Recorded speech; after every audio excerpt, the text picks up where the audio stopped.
Oi, gente, voltamos, né? E hoje é quarta-feira e ao invés de dar geografia, nós vamos estudar ciências, tá bom? Então, nós vamos estudar sobre o sistema cardiovascular, tá bom? Então, presta atenção. Capítulo 3, Sistema Cardiovascular, nas páginas 230 a 237. Então, vamos lá, preste atenção.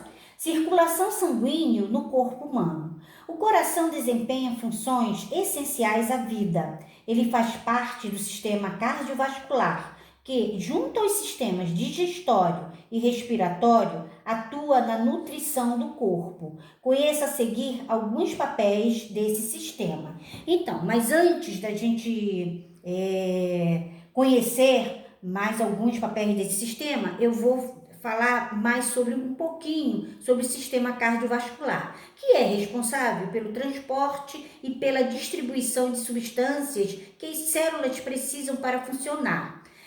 De substâncias que precisam ser eliminadas do corpo.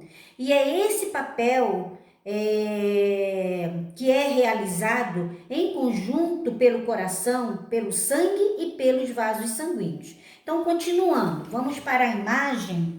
E agora nós vamos conhecer alguns papéis, né, desse sistema, do sistema cardiovascular. Então, o que acontece? Quando a gente mastiga alguma coisa, o sangue ele transporta o sangue, distribui os nutrientes dos alimentos obtido pelo sistema digestório às demais células do corpo. Então, o sistema cardiovascular faz esse papel, né? Ele transporta e ele distribui os nutrientes dos alimentos que são obtidos pelo sistema digestório às demais células do corpo.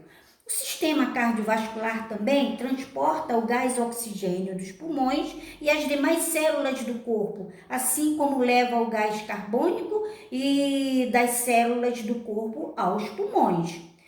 O sistema cardiovascular também, ele participa das defesas do organismo. Como, gente? Através de anticorpos, tá? O que acontece? Quando a gente espirra, né, e se entra algum micro-organismo, alguma bactéria, os anticorpos começam a agir para expelir, para botar para fora, tá ok? Então, vamos continuar com os componentes do sistema cardiovascular. O que acontece, gente? Aparece aí uma imagem, olha só, os vasos sanguíneos, tá aqui, ó, os vasos sanguíneos, tá? Opa, só voltando aqui e vou falar sobre os vasos sanguíneos. Os vasos sanguíneos são estruturas semelhantes a pequenos tubos que chegam a diversas partes do corpo. O diâmetro dos vasos sanguíneos e a espessura de suas paredes são variáveis, né? De acordo com essas características, os vasos sanguíneos são classificados em artérias, veias e capilares. Então, observa que, né, ele é bem espesso mesmo, tá? O vaso sanguíneo. Bom, vamos lá. Aqui aparece... Então, gente, agora nós vamos conhecer as artérias, as veias e os capilares bem de pertinho e conhecer a sua função, tá? Então, o que acontece? As artérias são vasos sanguíneos com parede espessa, ou seja, grossa, tá aqui, ó, tá? Parede bem grossa, né? E elas transportam sangue do coração aos tecidos. Já as veias, né? Tá aqui, ó. Já as veias são vasos sanguíneos com parede mais fina que as artérias. As veias transportam sangue dos tecidos para o coração. E os capilares são ramificações dos vasos sanguíneos que conectam pequenas artérias a pequenas veias, né? Ou seja, elas vão diminuindo, né? E são aquelas veias bem fininhas, que quem tem a pele assim bem clarinha dá para ver, tá? Então, os capilares também são vasos muito finos que permitem as trocas de substâncias entre o sangue e as células. Então, aí o que que acontece? Desculpa, não é essa imagem. Aqui, ó.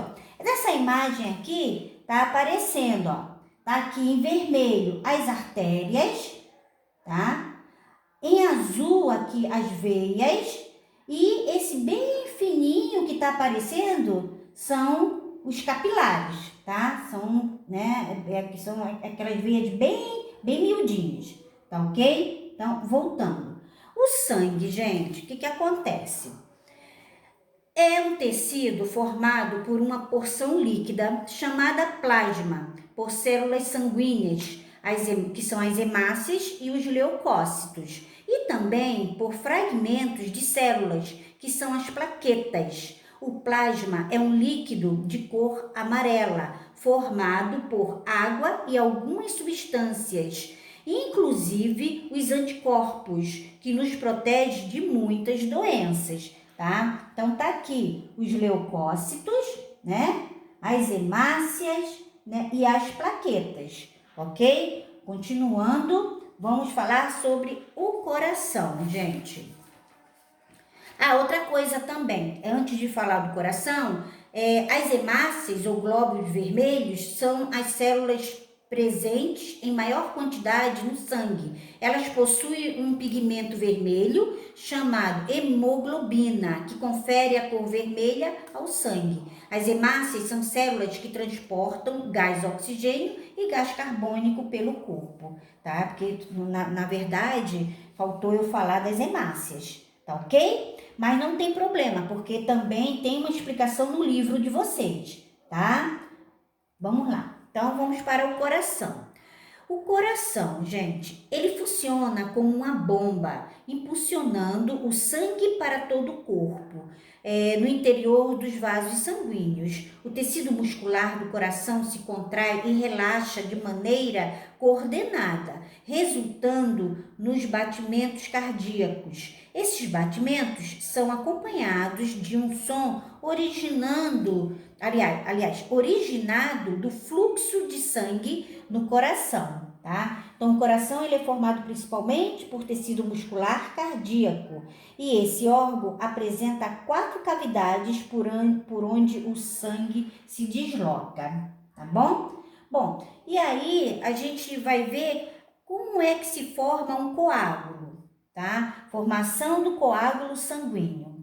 Preste atenção. Quando machucamos alguma parte do corpo, né, por exemplo, né, quando a gente corta, pode sair sangue pelo ferimento por causa do rompimento de algum vaso sanguíneo. Para evitar a perda excessiva de sangue, as plaquetas participam de um processo que forma uma barreira no local do ferimento. Essa barreira é chamada de coágulo e impede que o sangue saia. Então, esse é o processo que chamamos de coágulo sanguíneo, tá bom? Bom, por hoje é só, tá? Um beijo para vocês. Volto a dizer, eu estou com saudade, eu preferia estar na sala de aula com vocês, tá? Dando mais atenção para vocês, tirando a dúvida, ensinando, mas infelizmente a gente ainda não pode. Mas se vocês tiverem dúvidas, qualquer dúvida, pode falar comigo no WhatsApp, tá bom? Ou então chamada de vídeo, como vocês quiserem. Ou então ligar para mim, que eu terei o maior prazer em atendê-lo, gente, tá? Um beijo e até amanhã.